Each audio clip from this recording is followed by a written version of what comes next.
King Charles and Queen Camilla hand-deliver one of their famous 100th birthday cards on royal away day.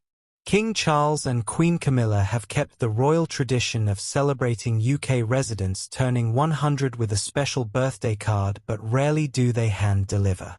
Rona Grafton was treated to the rare occasion during the royal couple's away day in Middlesbrough on February 13th. King Charles, 76, handed Grafton the birthday card in an envelope and shook her hand, telling her, "A very, very happy birthday," as seen in a video shared on X by royal reporter Rebecca English. Queen Camilla, 77, also offered her congratulations, saying, "A very happy birthday." According to the UK government, residents can receive special messages from the monarch for milestone occasions including birthdays, for the 100th and 105th birthdays, then every year after, and anniversaries, 60th, 65th, 70th and every anniversary each year following that. Hello viewers, please remember to subscribe and click on the notifications bell icon, so you will be notified whenever we upload new cookies about the British royal family. The custom dates back to 1917 when King George V began sending telegrams to centenarians. During Queen Elizabeth's reign, approximately 1.3 million cards were sent to mark birthdays and anniversaries across the UK, the realms and the overseas territories, per Buckingham Palace. King Charles continued the tradition shortly after his accession, sending the first round of birthday cards from the palace shortly after the death of Queen Elizabeth in September 2022. The cards feature a portrait of King Charles and Queen Camilla along with a short note and their signatures. Although the cards are usually sent by mail, Grafton isn't the first person to have her birthday message hand-delivered by the monarch himself. In May 2024, D-Day veteran Jim Miller received his card from King Charles during a visit to Buckingham Palace. King Charles Sandringham team issues unexpected closure notice. His Majesty King Charles Sandringham team has taken to Instagram to notify members of the public of a last-minute closure of their restaurant. On Thursday morning, their Instagram stories read, "The Sandringham restaurant will be closed today." There was no further explanation about the closure. When the restaurant is open, they serve breakfast, lunch and afternoon tea.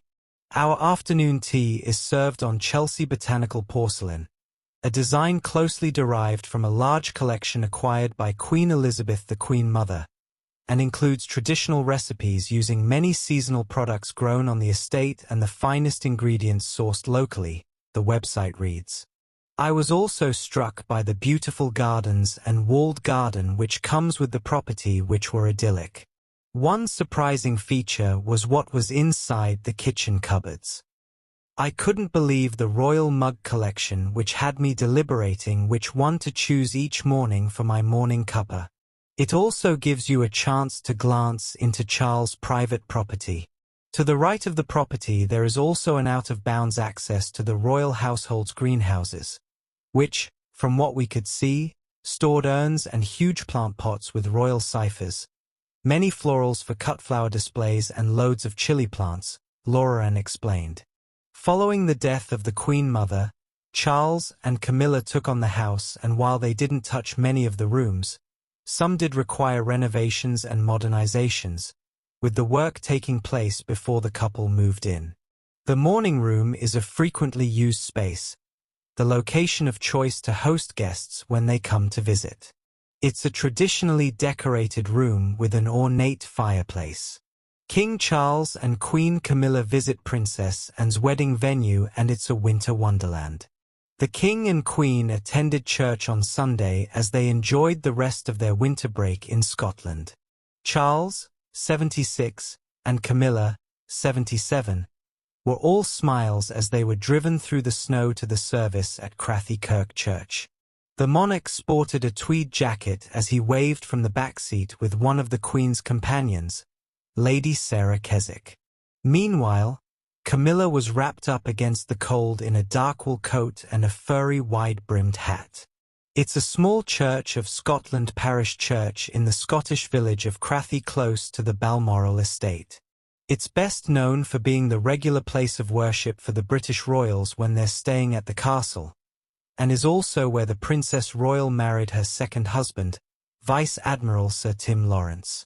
Princess and tied the knot with the naval officer on the 12th of December, 1992 during an intimate ceremony at the church, with only 30 guests in attendance. The decision for the wedding to be held in Scotland was because the Church of Scotland permitted second marriage for divorcees. Unlike her Tudor-style gown for her first marriage to Captain Mark Phillips in 1973, and wore a white knee-length dress with flowers in her hair for her second nuptials.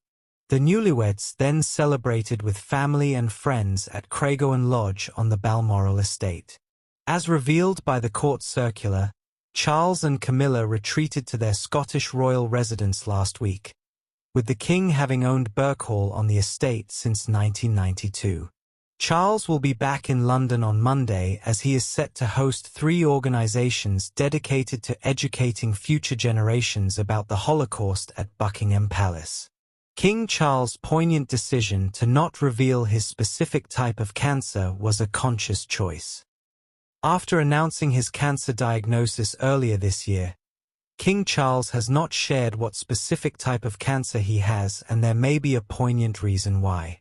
According to a senior palace aide speaking to The Times, "I think if there were 2 words that summed up this extraordinary year, it would be resilience and dynamism."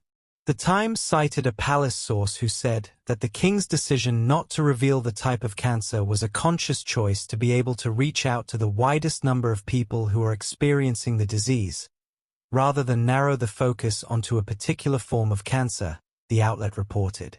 The palace did confirm earlier this year that the king does not have prostate cancer. The move harkens back to the king's decision to share news of his surgery to correct an enlarged prostate before the procedure happened in January. As People reported at the time, Charles' decision to highlight his diagnosis prompted a 1,000% increase in searches about prostate enlargement on the UK's National Health Service website. He was lauded for doing so, coming forward with his health news, with commentators saying he had ushered in a new era of transparency in matters of health and the royal family, royal biographer Robert Jobson said earlier this year. After the January surgery to correct the benign enlarged prostate, cancer was detected, and the king announced on February 5 that he was beginning treatment for the still undisclosed type of cancer. Thanks for watching. Please don't forget to like this video and drop comments. And most importantly, don't forget to subscribe and hit the notification bell so you don't miss anything.